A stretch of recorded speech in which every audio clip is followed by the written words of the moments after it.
significance. Once this is gone, what is this? This is just like a fruit peel. People want to get rid of it at the earliest. At least in America, they dress it up. In India, within 4 hours, you must get rid of the body. That's the rule. Because once it's dead, leave the dead to the dead, somebody said long time ago. Once, as long as they're alive, you do whatever. Once they're dead, you're done. Because the peel is meaningless without the fruit.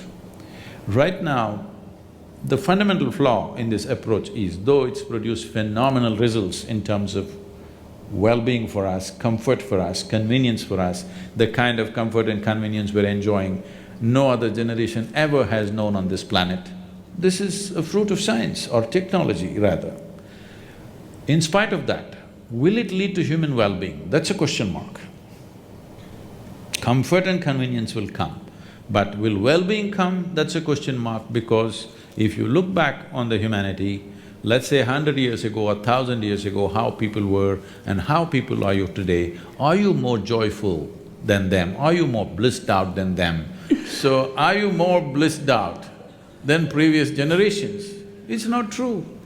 We are in much more comfort, but we are not in much more joyful states or pleasant states within ourselves. Or in essence, our well-being or the fundamental quality of our life has not changed, though the physical quality of our life has changed like unimaginable proportions in the last 50 years. So, we are trying to approach everything through physical means. If you go through physical means, you will hit that glass wall somewhere. I think, in my perception, I'm not a scientist, I don't know all of it, but in my perception, I think the physicists are near the glass wall. They might not have hit it, they're near. That's the unknown question, right? We have no guarantee how far we'll get in science. And we may run… By glass wall, I assume you mean we run to a place where we say we can't go further. Where the present faculties will not be good enough. The present faculties of 5 senses and a brain will not be good enough. That we hit a long time ago. So for example, things like quantum physics, you can't understand it, but you can write it down in equations that make predictions accurate out to 14 decimal places. So we think it's pretty good, and we can build new things out of it, that we can see things much smaller and much farther away than we ever could before. We understand the wondrousness and the subtleness of everything around us much better than we did before. But the actual physics, a human can't understand. We just make tools to get where we need to go with it. So we've already hit that point.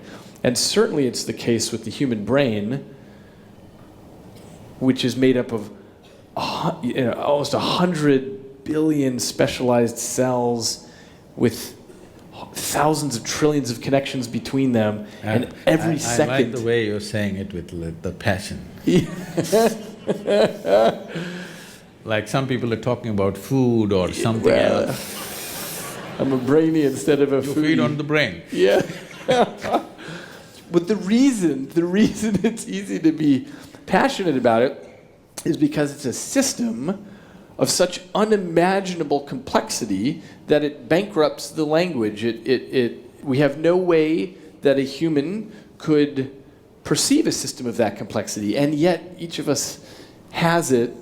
There's this 3-pound organ that we're carrying around, but we've already hit that point a long time ago in science where we realize we can make new strains of mathematics, we can make computer simulations, but we'll never get it. I'll never get the brain.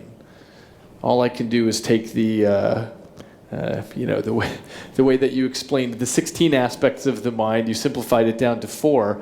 The best I can do is take the thousands of trillions of connections in the brain and make some cartoony model that my impoverished intellect can sort of get a sense of. They're building a simulator, brain simulator, Yeah. Andrew Markram is busy building this simulated brain. All that is fine. We are looking at the physical mechanics of what's happening. The complexity of what's happening is beyond the physical mechanics. See, looking at the physical mechanics of the brain, the neuronal function and the electric… this thing that's happening, the waves that are flowing, whatever things happening, is fantastic. because of the complexity of what it is, the sophistication of what it is. It is the gadget, no question, okay? This human gadget is the gadget on the planet. Of what we have seen, this is the most sophisticated gadget on the planet, there's no question about that. Keeping that aside, but even this brain can be manufactured with something as simple as a piece of a carrot or a bread. So I'm saying, there is an intelligence here which can create a brain. Why are you ignoring that intelligence?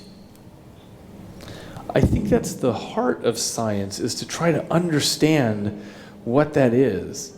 What I mean by that is, so we have different approaches in science to get there, but studying the genetic code and understanding how the heck with 27,000 genes can you unpack a human being?